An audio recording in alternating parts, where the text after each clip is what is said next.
안녕하십니까. 반갑습니다. 아무튼 여러분들 보니까 그 얼굴들이 지친 모습이 안 보니까 진짜 저는 그게 더 좋아요. 공부하면서 지치면 그거까지 힘든 거 없거든요. 아무튼 이 봄도 되고 하니까 나른할 할 수도 있는데 또 힘을 내셔갖고 하시게요. 자, 250페이지 이제 광입니다. 광. 햇빛이죠. 광은 제일 역할을 하는 것이 이제 강합성 이제 탄소 동화 작용하고 관계하는 거죠. 그래서 태양의 빛 에너지를 에너지온으로 하여 공기 중에 있는, 다시 말해 대기 중에 있는 이산화탄소와 또 뿌리가 흡수한 물을 재료로 포도당을 합성하며 부산물로 산소가 생성된다. 이 강합성 작용이 이산화탄소를 흡수하고 산소를 배출하고, 그래서 우리가 식물체가 있기 때문에 또 우리가 또 사람이 살아갈 수 있다는 거죠. 지금 이 강합성은 이제 자주 나오는 거지만은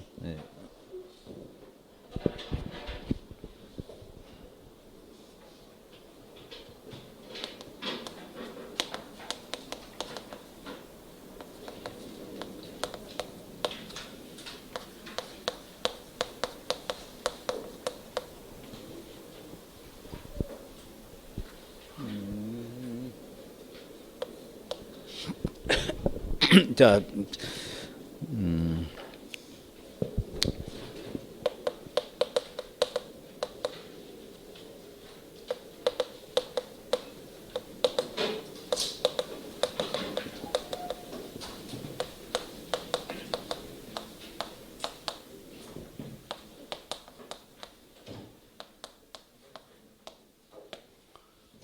그러니까 대기 중, 다시 공기 중으로부터 입 구경을 통해서 이제 입의 기공을 통해서 받죠. 입 구공. 그다음에 수분은 어차피 뿌리로부터 흡수되는 거 되기 때문에 뿌리로부터 흡수하죠. 이 뿌리. 그래서 유기물, 우리가 포도당 또는 탄수화물 그러죠. 탄수화물. 그러니까 물은 이제 항상 존재하기 때문에, 그리고 이 강합성 작용에서 이 산소를 대기 중으로 보내는 거죠. 이 강합성 작용이. 그래서 이 강합성 작용은 빛이 필요한 명반응과, 밝은 맥자잖아요. 빛이 필요한 명반응과 빛이 필요 없고 단순히 이산화탄소가 필요한 암반응의 2단계로 진행된다. 그랬어요. 그래서 이제 1과정과 2과정으로 이제 강합성은 나눌 수가 있어요. 제 1과정, 제 2과정 이렇게 나오죠. 이거 쉽게 말하면 제 1과정은 명반응이라고 하죠. 명반응. 1과정 명반응이기 때문에 이걸 우리는 광학적, 그러니까 명반응이면서 광학적, 빛에 의한 광학적 작용 그러죠. 이건 암반응이죠. 이건 다시 말하면 이산화탄소가 작용을 하죠. 이산화탄소의 한온 또는 고정에 의한 과정이다라고 볼 수가 있죠. 두 가지 과정을 거치는데 반드시 명반응이 선행이 돼야 돼요. 명반응이 선행이 되기 때문에 빛 에너지를 받아서 1차적으로 명반응에서 그냥 여기는 ATP를 생산하는 것이다. ATP 생산. ATP를 생산한다. ATP는 이 영어 첫 문자 아데노신 3, 그러니까 3이잖아요. 아데노신 3인산을 생산하는 과정이다. 이렇게 보시면 돼요. 그리고 여기에는 이 포도당. 결론은 유기물인 포도당을 완성시키는 과정이 우리가 이 과정이면서 암 반응이죠. 그러니까 강합성 작용은 1과정인 명반응, 다시 광학적 작용을 거쳐서 여기에서 ATP 아데노신 3인산을 만들고, 그리고 이 과정에서 암 반응인데 여기는 이산화탄소의 한온과 고정을 통해서 포도당을 만드는 과정이다. 최종적으로는 그러니까 우리가 만드는 것은 포도당을 만드는데 이 설명을, 그 과정을 설명해 주기 위한 거예요. 결론은 만드는 것은 포도당을 만드는 것이다. 그리고 이때 이제 이 명반응에서는 그라나가, 그라나, 이때 필요한 것은 그라나. 이때는 스트로마.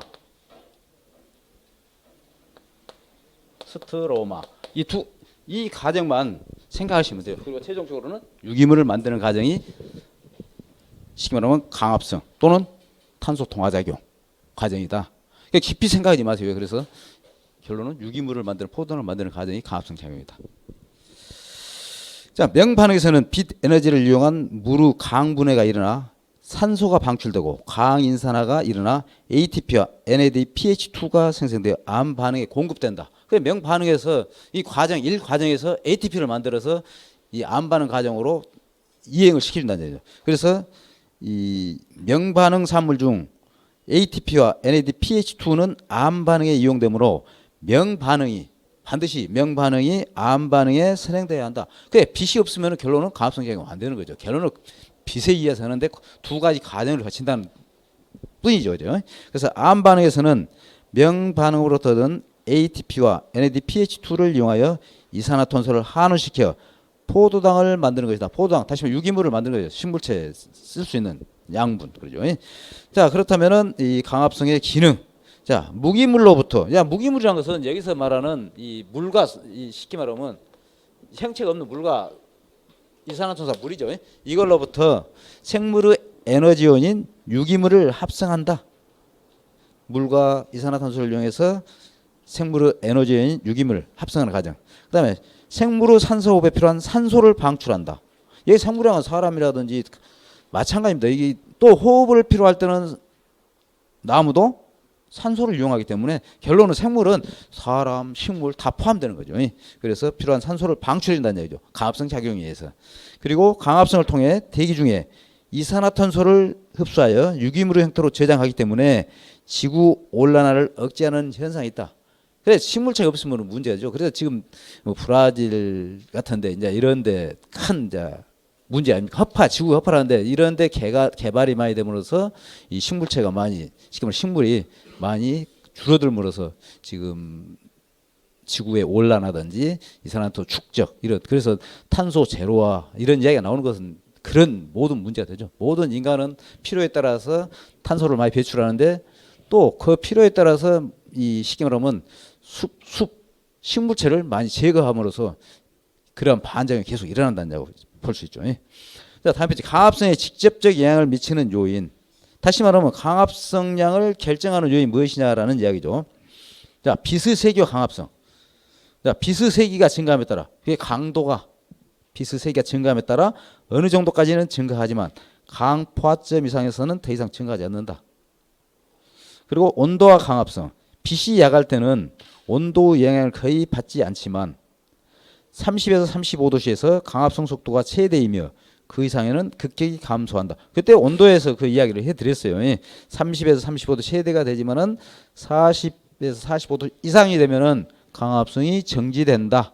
그 온도와 강합성은 빛은 영향이 있다는 얘기죠.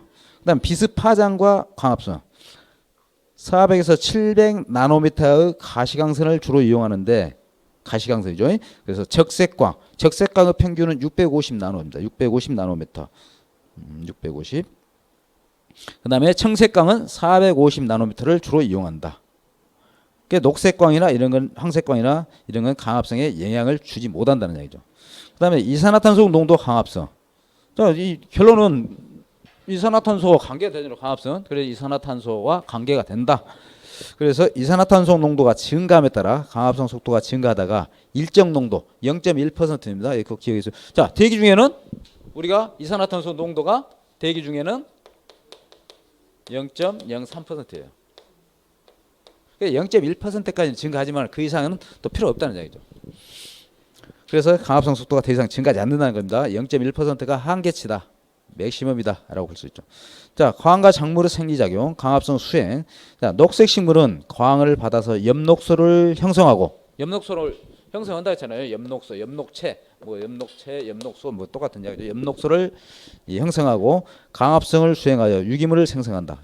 유기물 여기서 말하는 것은 포도당을 만든다. 강합성은 주로 450 나노, 청색광, 650 나노 적색광의 빛이 파장에서 활발하게 일어난다. 이게 가장 강합성이 유효한 빛은 적색광과 청색광이다. 이 시험이 단순하게 나온 거야. 종합적이기 때문에 여러분들 종합적으로 생각을 하셔야 돼요. 그 다음에 황색광과 녹색광은 녹색 식물 잎에서 반사되거나 투과되어 강합성에 이용되지 못한다. 그러니까 적색광과 청색광만 이용이 된다. 자, 강선의 파장별 식물 생육에 대한 작용입니다. 적외선. 1000나노메타 이상은 식물체에 흡수되면 열로 변한다. 그리고 1000에서 700은 식물을 신장시키고 기공후 개폐를 촉진시킨다. 적외선은 이런 역할을 한다라고 생각합니다. 자, 가시광선은 여기서 이제 말하는 이 적색광과 청색광의 범위 내에 있는 거죠. 자, 700에서 610. 그러니까 우리가 적색광의 평균이 650 나노미터라는 얘기죠. 그래서 700에서 610은 적색광이죠. 강합성이 가장 유효하고 그다음에 강주성.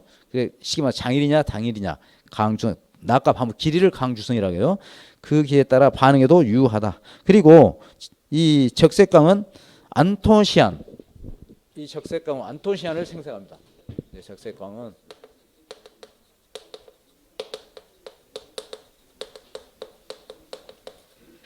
이 안토시아는 하청소예요. 하청소. 우리가 뭐 딸기라든지 자두라든지 사과라든지 빨갛게 변화, 색도를 변화시키는 이 하청소. 이 빛이 있기 때문에 그런 역할을 해준다는 얘기죠. 좀 이따 이제 뭐 우리가 이 햇빛과 착색 관계 나올 때 이제 설명이 되기 때문에 또 여기서 간단한 설명. 이런 뭐 하청소를 만들어준 역할이 적색광이다. 그러니까 적색이니까 하청소, 안토시안. 그 붉은색에 가까운 것. 이렇게 생각하면 쉽게 이제 생각할 수 있죠. 적색이 만들어진다. 그 다음에 610에서 510은 아까 말씀드린 녹색과 이 황색인데 강합성에 거의 영향을 주지 못한다. 그 다음에 510에서 400 청색광이잖아요. 평균이 450 나노미터라고 했잖아요. 강합성에 이것도 가장 유효하고 또 아까 말씀드린 강주성에 유효합니다. 그리고 이게는 이 청색광은 이 카로티노이드를 생성합니다. 카로티노이드. 를 생성해요. 카로티노이드는 일반적으로 카로틴 여러분들 많이 사용하잖아요. 카로틴, 비타민 A를 합성하는 거잖아요. 그리고 우리가 이 눈 건강에 좋다 루테인 이런 것도 카로티노이드에서 합성이 되는 거예요. 그래서 이 카로티노이드 이게 카로틴은 우리가 말은 많이 들은 것은 산소가 없을 때는 카로틴, 그다음에 산소가 있을 때는 크산토필 그래요. 이제 이 카로티노이드가 두 가지. 그래서 비타민 A의 전구체, 시간 비타민 A를 합성하는데 먼저 역할을 하는 것이 카로티노이드다. 그냥 이렇게 이런 거 외우실 필요 없어요. 그냥 이 합성, 청색광 카로티노이드 합성한다. 카로틴은 비타민 A 전구체다. 이 정도만 생각하시라는 얘기죠.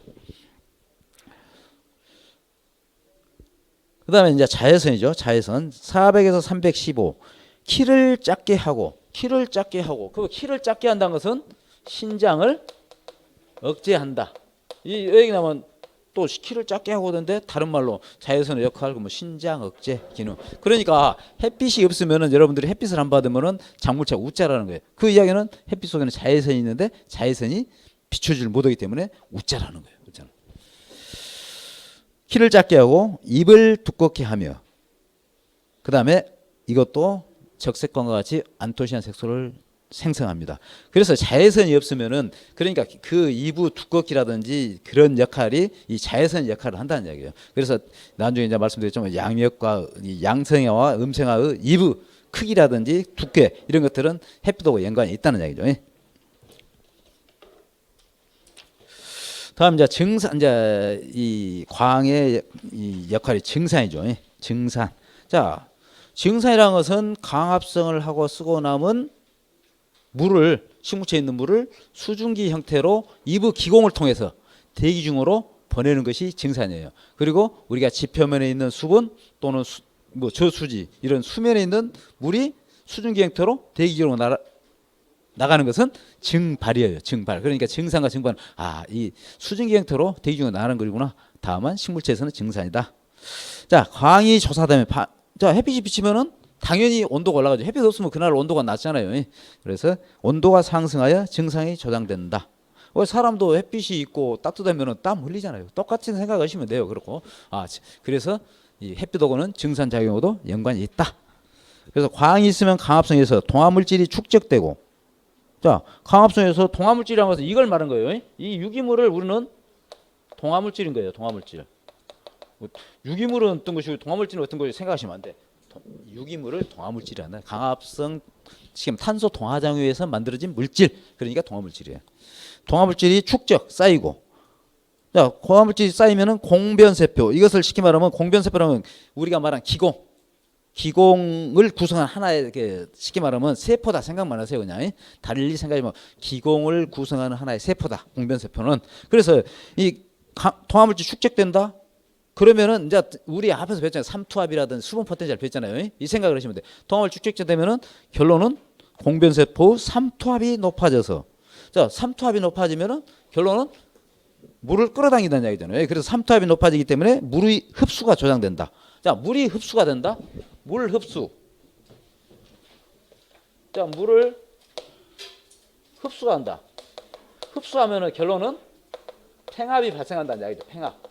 물을 흡수하니까 팽팽해진다는 이야기잖아요. 팽압이 발생하기 때문에 기공 열어준다. 기공을 열어주면서 증산을 조절한다. 기공. 그래서 이 햇빛이 비치면은 온도가 올라가고, 또 더불어서 광합성 작용에 의해서 동화물질이 축적되기 때문에 따라서 삼투압이 올라간다, 높아진다. 삼투압이 높아지기 때문에 물을 흡수한다. 물을 흡수하기 때문에 팽압이 발생한다. 팽압이 발생할 때 공변세포를 기공을 열어준다. 그게 증산작용이에요. 다음에 호흡작용. 호흡작용은 우리가 이화작용이라도 하죠. 이화작용. 이제 달리 말하면 호흡작용은 이화작용. 호흡작용은 광합성 작용은 동화작용이라 했어요. 이것은 이화작용. 이화작용이죠. 자, 이 호흡작용은 반대로 생각하시면 돼요. 자, 물은 식물체에 있고 또 흡수도 계속 이루어지고, 그 다음에 대기 중에 있는 산소를 흡수하고 가지고 있는 유기물, 에너지원을 이용해서 이 반대로 가는 게 이제 호흡이에요. 이걸 이용해서 이 호흡작용. 유기물을 이용하고 호흡을 함으로써 열이 발생하고 에너지가 발생하는 거예요. 그래서 똑같은 이 수분과 이산화탄소를 배출합니다. 호흡작용을 하면은. 그런데 이제 낮에는, 이제 나중에 또 설명드리지만, 낮에는 호흡과 쉽게 말하면 동화작용이 동시에 일어나고, 그리고 동화작용이 더 강하기 때문에 호흡이 된지 안 된지 실제로 일어나는 거예요. 그래서 오히려 이산화탄소 흡수보다 산소 배출이 많기 때문에 대기 중에 산소가 많은 거죠. 그래서 이게는 호흡작용 반대예요. 이 가지고 수분 흡수는 계속 되고 있으니까 뿌리에서, 그 다음에 공기 중에 있는 산소를 밤에 이제 밤이 되건 낮이 되건 산소를 흡수하는 거예요. 흡수해서 강합성에서 만드는 유기물을 이용해서 이제 호흡을 이루어지는 거예요. 그러면 똑같이 이 수분은 또 항상 있는 거죠. 그 다음에 이산화탄소를 이제 공기 중으로 이제 배출하는 거예요. 공기 중에 배출해. 그리고 이때 호흡을 함으로써 이 생활 에너지, 그 다음에 ATP가 또 분해. ATP는 다시 또 동화작용할 때도 쓰는 거예요. 이제 이 60대 40으로 해서 이런 에너지가 발생해서 식물체가 강합성이 이루어지고 호흡이 계속 반복되는 거예요. 단 밤에만 햇빛이 없기 때문에 강합성을 않고 대신 생물체가 살아가기 위해서 호흡작용을 하는 거죠. 그러나 이 호흡작용은 계속 이루어진다. 밤에만 이루어진 게 아니다는 이야기를 생각을 하셔야 돼요.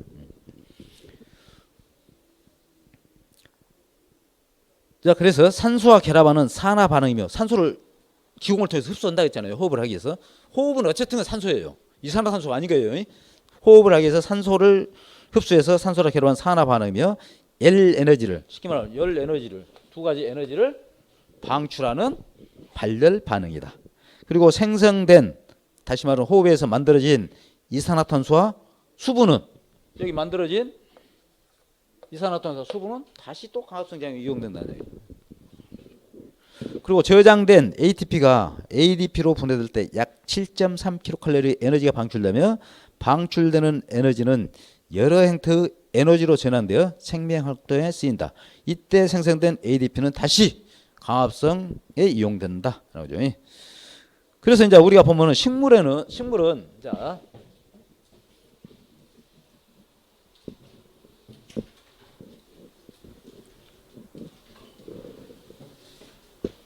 식물은 낮에 아무튼 낮과 밤이 있는 거예요. 햇빛이니까요. 밤. 이때는 광합성과 호흡이 동시에 일어납니다. 이때는 빛이 없잖아요. 이때는 호흡작용만 일어나고, 호흡작용만. 이때는 사실 그러니까 이 소모가 되는 거죠. 다만 이때 광합성이 호흡보다 크기 때문에 산소의 배출 유무를 하기 안 되는 뿐이라는 이야기죠. 그래서 이때는 쉽게 말하면 크기 때문에 결론은 광합성은 뭘 배출한다 했어요? 산소. 호흡은 이산화탄소. 그러니까 광합성이 크기 때문에 결론 이때 O2가 CO2보다 더 많이 배출된다라고 생각하시면 돼요. 이 밤에는 이제 반대겠죠. 기공을 통해서 이때는 기공을 통해서 산소만 흡수해요. 흡수. 그리고 이산화탄소를 배출. 그러니까 밤에는 우리가 새벽녘에 과거에 이제 우리가 어른들이 말하기를 새벽녘에는 가능한 한 숲을 산책을 하지 마라. 한 이야기는 산소를 다 흡수해가고 호흡 과정을 통해서 이산화탄소가 배출하기 때문에 대기 중에 농도보다 더 높다는 얘기예요. 일반적으로 사람이 살아가는 대기 중에 0.03% 이산화탄소와 21% 산소가 공존을 하기 때문에 우리는 사람이 숨을 쉬고 살아가는 거예요. 네. 자, 다음에는 신장과 개합니다. 신장이라는 것은 작물이 키가 크는 걸 말해요. 생장은 이제 부피까지 하지만 여기는 키를 말해요. 신장은요. 생장과 신장은 다른 거죠. 키, 신장과 개화. 자, 자외선 같은 단파장의 광은 줄기 생장을 억제시킨다. 아까 자외선의 역할이 키를 크는 것을 억제시킨다고 했잖아요. 그러니까 신장 억제를 한다는 이야기예요. 따라서 식물의 잎이 두꺼워지고 키가 작아진다. 그 역할은 자외선이 그 역할을 한다는 이야기예요. 자외선이. 그 다음에 강 부족이나 자외선의 투과가 적은 환경에서는 약하고 식물체가 약하고 그리고 도장이 웃자라며요. 웃자라기 쉽다는 얘기죠. 그래서 햇빛을 안 받는 데서는 식물체 연약하면서 웃자란 거예요.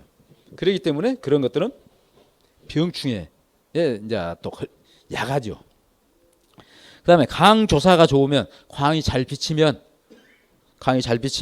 강합성이 조장되어 탄수화물의 축적이 많아지고 아까 유기물인 탄수화물 만든다 했잖아요. 축적이 많아지고 따라서 CNO율이 높아져서 화성 다시 말해 꽃이 되는 것이 촉진된다.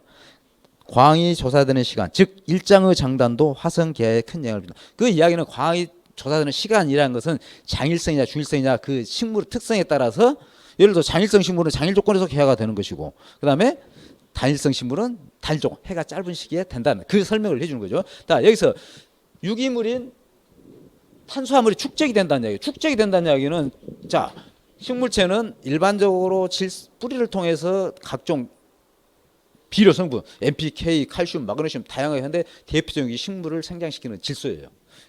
그래서 이 CNO를 이제 말한 거죠. 자, 유기물, 포도당, 탄수화물이기 때문에 C가 붙었잖아요. 그래서 우리가 카본 때 탄소, 그 다음에 질소. 일반적으로 뿌리를 한다면 우리가 거름하면 질소예요. 거의 다른 것은 미량 요소로 들어가지만 식물이 생장하고 양적 생장이라든지 하는 것은 질소라는 이야기예요. 그래서 질소는 꾸준히 뿌리에서 흡수되고 그리고 광합성 작용에서 식물이 커감으로써 잎이 커지고 하면은 공장 규모가 커지면 생산량도 커지잖아요. 그럼으로써 이 탄소가 커진다는 이야기예요. 그러면 이 질소는 어쨌든 한번 미끄러움을 줬으면 그 양의 한계가 있다는 얘기예요. 그럼 고정이다. 분모는 고정이다는 얘기죠. 그러죠? 그러면 광합성 작용에서 탄소 동화 작용이 활발해지고 탄수화물이 축적이 많아진다. 그러면 결론은 CNO율이 높아진다는 이야기예요. CNO율이 높아졌을 때 화학 형성을 촉진한다는 이야기예요. 그러니까 식물체 어느 정도 자라면 그렇게 돼 있잖아요. 자, 질소를 한번 삐꼬를 뿌린다. 그러면 식물이 계속 커가는 거예요. 사람도 마찬가지잖아요. 예를 들어서 어느 성장기 다 다르면 그래서 결혼도 정년기를 정해주고 하는 것도 다 마찬가지인 거예요. 그래서 식물이 자라면은 이제 강합성 작용이 활발해진 거예요. 이제 컸기 때문에 그러면은 유기물이 많이 만들어진다. 많이 만드는 것은 탄소다. 그러면은 분모는 고정돼 있고 탄소가 늘어나기 때문에 CNO율은 분자가 높아진다는 거예요. 그래서 화학 형성이 촉진된다는 얘기죠.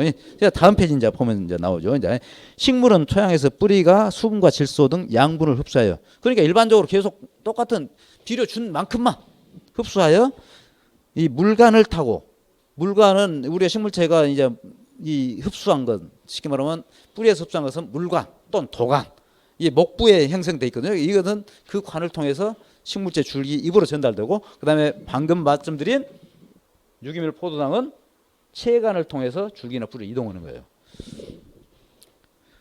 잎 열매에 공급한다. 반대로 잎에서 탄소 동화작용, 다시 말해 강합성 작용에서 만들어진 탄수화물은 체관부를 타고 뿌리 쪽으로 내려와 뿌리에 공급된다. 이러한 결과로 탄소 동화작용에 의해서 입에서 만들어진 탄수화물과 뿌리에서 흡수된 질소 성분의 비율을 말한다. 바꿔 말하면 탄수화물 나누기 질소 관계 C 나누기 N이잖아요. CN을 말하며 CN율에 따라서 식물의 가지의 생장, 꽃눈 형성, 결실에 영향을 미치게 한다. 다시 말하면 자 CN율을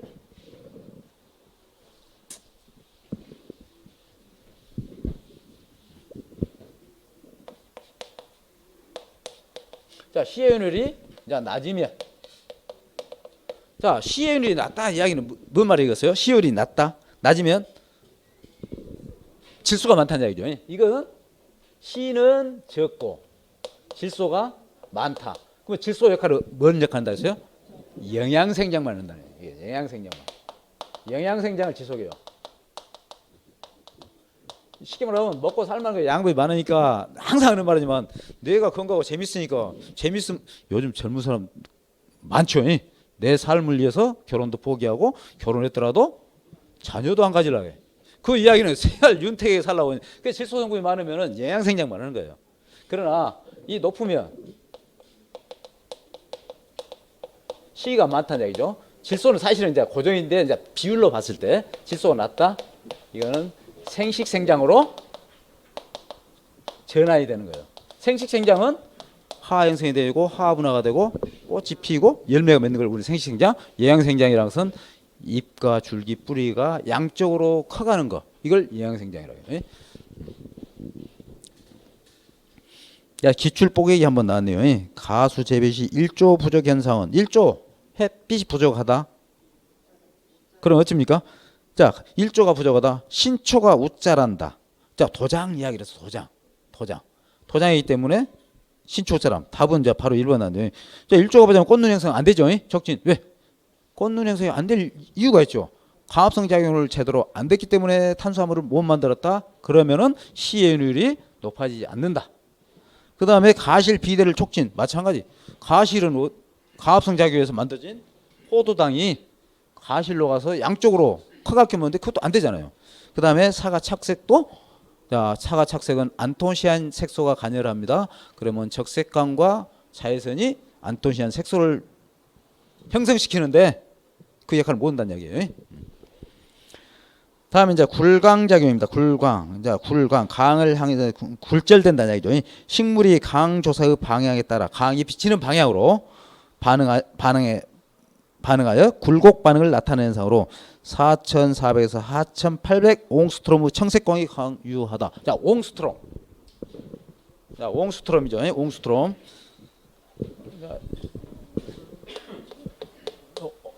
옹스트롬이라고 해요. 옹스트롬. 이건 0.1 나노미터라는 이야기고 똑같아요. 10분의 1 나노미터. 그러니까 옹스트롬은 나노미터보다 10분의 1 작다. 그러면은 4,400에서 4,800 옹스트롬이기 때문에 10으로 나누면은 또 0.1로 곱하면은 440에서 480 나노미터다. 그것은 평균 450 나노미터가 청색광이었잖아요. 그래서 굴광 현상에는 유일하게 청색광이 작용한다. 딱 깊이 뭐 생각할 필요 없어요. 청색광. 그 청색광은 450 나도 평균이니까 생각하시면 되고. 그러면은 시험에 예를 들어 440에서 480 했을 때도 450 우리가 외울 때도 그러잖아요. 450 외우면 440에서 480 외우면 더 헷갈리니까 450 외우면 바로 평균치로 하면 된다는 얘기죠. 그리고 굴광성은 옥신은 생장 호르몬이에요. 나중에 이제 또 배우겠지만 성장 호르몬. 옥신이 줄기 근일정으로 이동하여 그곳에서 세포 신장을 일으킴으로써 일어난다. 자, 옥신. 자, 굴광성.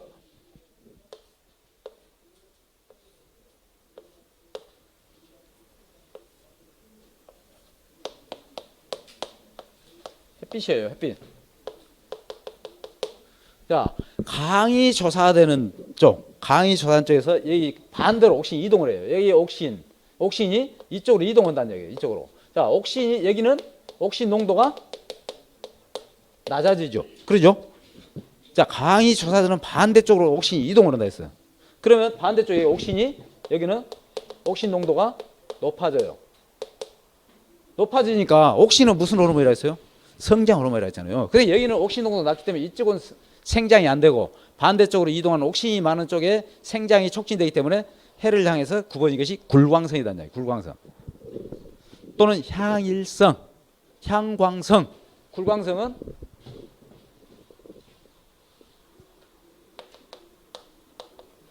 해를 향해서 구부러졌다 했잖아요. 그렇기 때문에 해를 향하기 때문에 향일성, 또 빛을 향하기 때문에 향광성.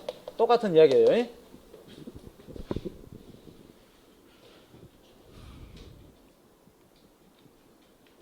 그 다음에 이제 이 반대로 이제 이 뿌리는 이 굴지성이라고 해요. 굴지성. 반대로 가기 때문에 반대로. 여기는 배일성.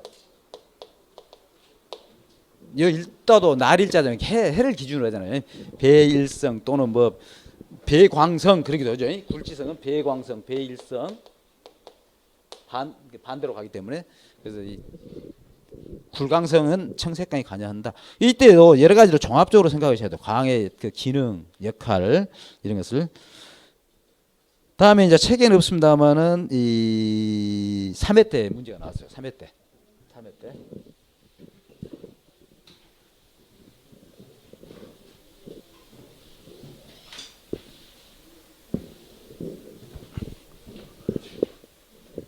(6번이) 이제 착색이에요. 착색. 착색. 색깔을 낸다는 거예요. 사과라든지 뭐 토마토라든지 복숭아라든지 등등 이런 거. 첫째 착색. 이 햇빛이 착색과 관계. 먼저 이 항백화 현상이 일어나요. 항백화. 항백화. 항백화. 쉽게 말하면 광이 없을 때 엽록소 광이 없을 때 황백화라는 얘기예요. 지금 광이 있으면 아까 말씀드렸듯이 광합성 작용에서 엽록소 형성이 되기 때문에 되는데 광이 없을 때 이 황백화 현상은 광이 없을 때 엽록소 형성이 저해돼요. 엽록소 형성 저해. 햇빛이 없기 때문에 엽록소 녹색의 색깔을 띠들 모은다네요. 그 다음에 저해되고 에티올린이라는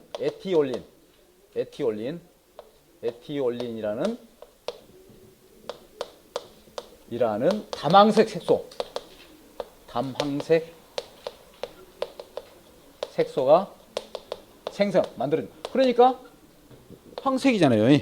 그래서 항백화. 그러니까 사람도 동굴에 대해서 오랫동안 있으면 햇빛 얼굴이 누렇게 뜬다는 이야기가 똑같은 이야기예요. 햇빛을 못 받기 때문에 그런 거죠.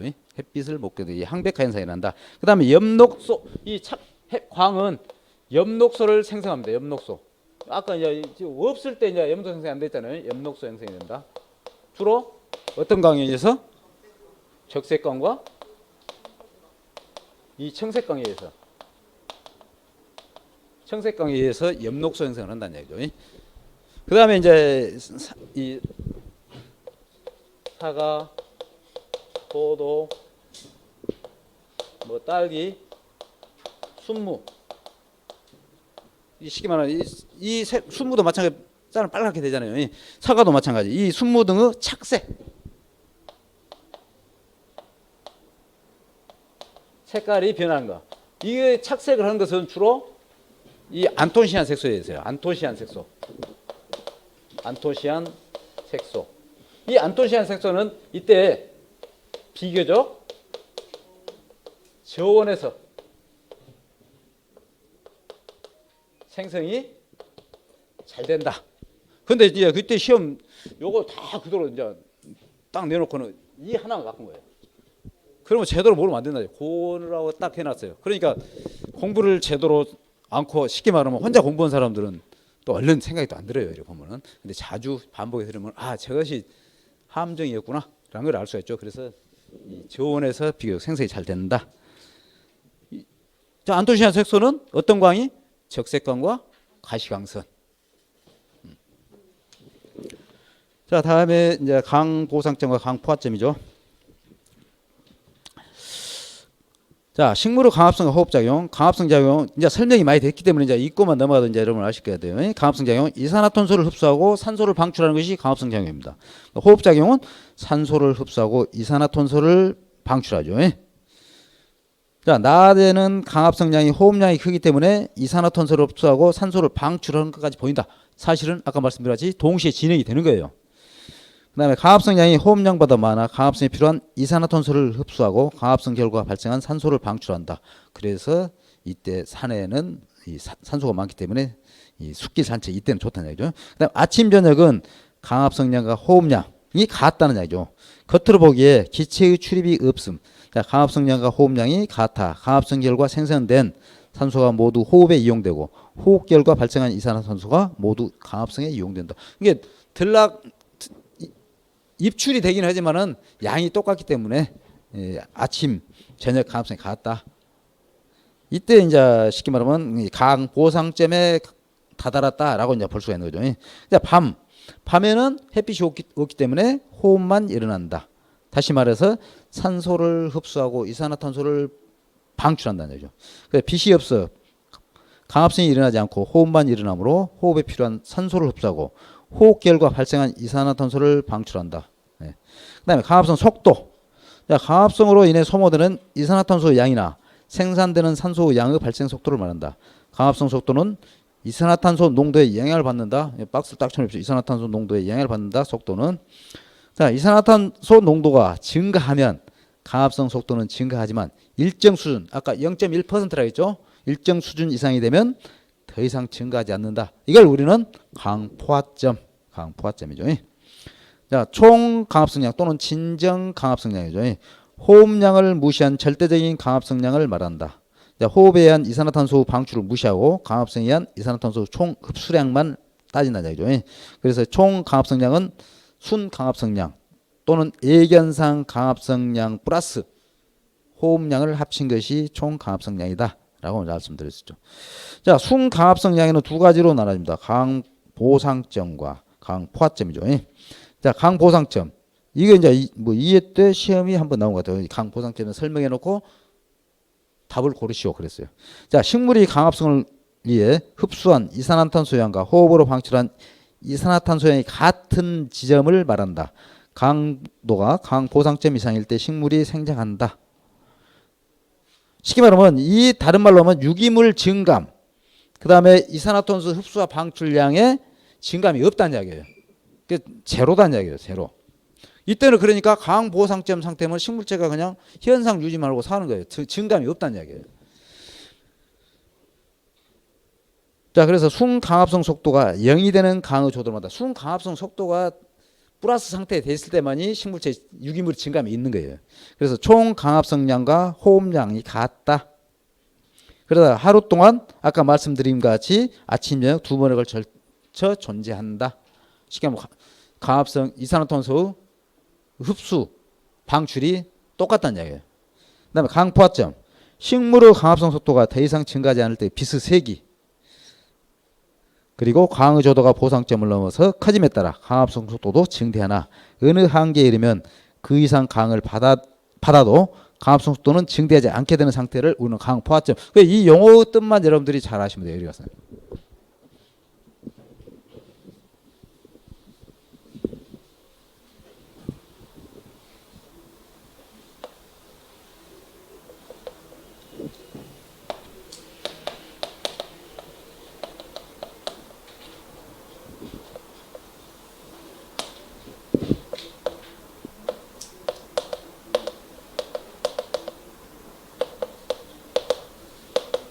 방출배.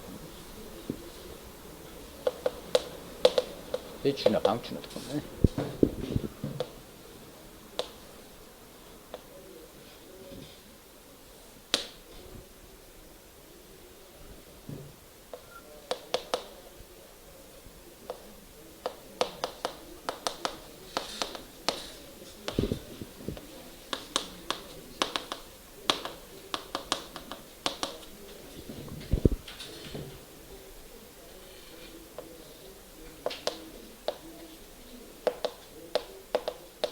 책에 다 있어요. 이것은요.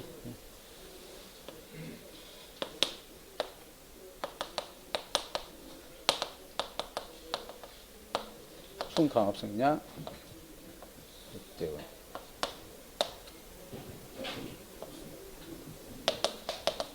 진정.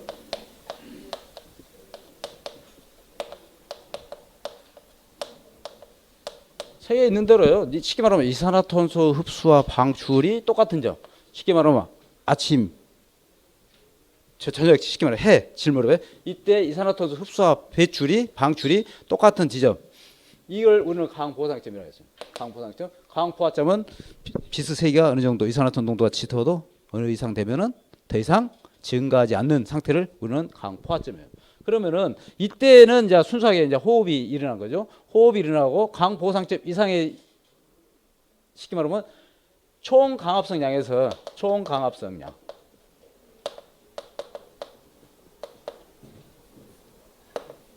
호흡량 그러면 순강압성 양이잖아요.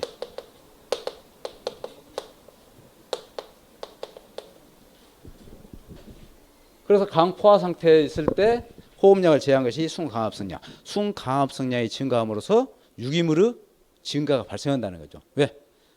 동화작용에서 만들어진 거기 때문에 쉽게 호흡을 제외하고 호흡은 소모라고 했잖아요. 결론은 그러면은 자, 총 강압성량은 이것은 총 수입이라고 보면 돼요. 만들어진 거예요. 강압성량에서 만들어진 유기물을 만들어진 거예요. 호흡할 때는 만들어진 유기물을 외부에서 흡수한 산소와 함께 이용을 하잖아요. 자, 그렇다면은 자, 순강압성량 여기는 순수익이잖아요. 여기는 호흡은 비용이잖아요. 비용, 지출. 지출이잖아요. 지출. 호흡은 소모되는 양이잖아요. 소모되는 양이기 때문에 이 총 강압성 만들어진 양에서 호흡량을 제외하고 순강압성 이 순수익 이거의 결론은 유기물을 자라고 그 다음에 열매가 결실 맺도록 하는 하나 예항군이다라고 생각하시면 돼요. 그래서 이 우리가 생각할 때는 강보상점, 자 이산화탄소 흡수와 이 배출이 똑같은 점, 이것을 강보상점. 자 강포화점은 비수세기가 어느 정도 세도 더 이상 증가하지 않은 상태, 강포화점. 이 생각만 하시면 될 것 같아요. 다른 건 필요 없고요. 자 그렇다면 이제 다음에는 이제 다음 페이지 보상점과 내음성. 식물은 보상점 이상의 강을 받아야 지속적인 생활. 그 이야기는 자 보상점에는 유기물의 증감이 없는 거예요. 그러니까 보상점 이상 이 상태에 있어야지. 자 이 상태면은 이만큼 호흡을 빼고 이만큼 증가한다는 이야기예요. 그래서 보상점 이상의 강을 받아야 지속적 생육이 가능하다. 그 이야기는 다른 말로 하면은 강압성량이 호흡량보다 커야지 지속 생육을 한다는 이야기죠. 작물체가 커간다는 이야기예요. 커간다는 이야기. 그 다음에 보상점이 낮은 식물은 그늘에 견딜 수 있어 내음성이 강하다. 햇빛을 잘 견딘다는 이야기죠.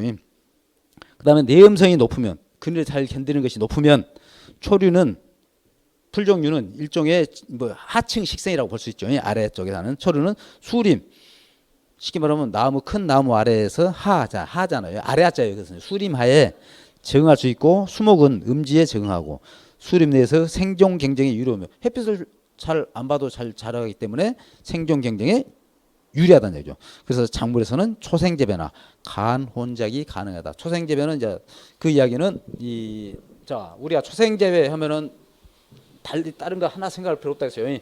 가수원에서 특히 경사지 가수원이 많았기 때문에 토양의 침식을 방지해서 수목과 수목 사이에 이제 나지 상태이기 때문에 여기다가 재배하는 것이 초생재배예요. 그렇다면은 자 초생재배 작물은 자 수목에서 다 그늘져 버리잖아요. 그늘져면 햇빛을 못 받기 때문에 자랄 수가 없어요. 그렇기 때문에 내음성 쉽게 말하면 그늘에 잘 견디는 성질이 강해야 한다는 얘기죠.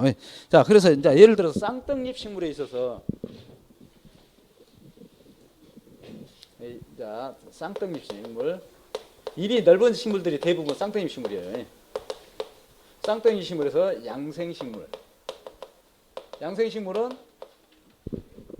빛이 잘 비춰야 잘 자라는 작물. 그다음에 음생식물.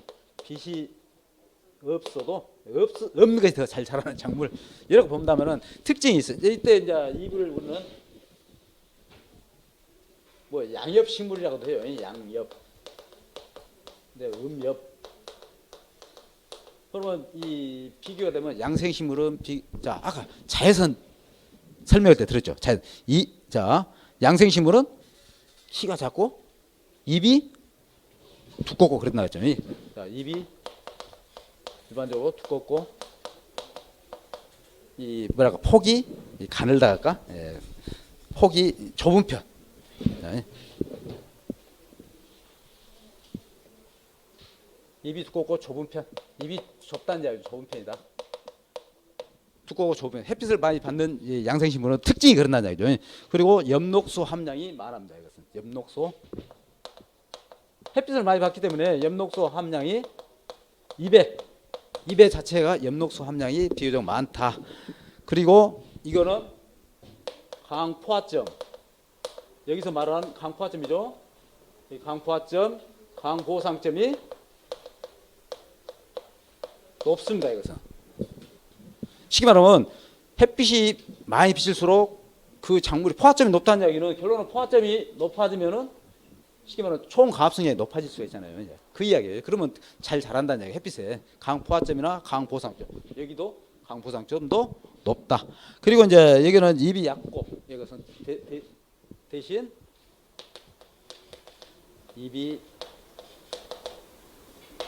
얕고가 있고, 얕고가 리을 비읍이지. 얕고 넓은 편이에요. 반대로. 그리고 엽록소 여기는 함량이 적어요. 여기는 반대로.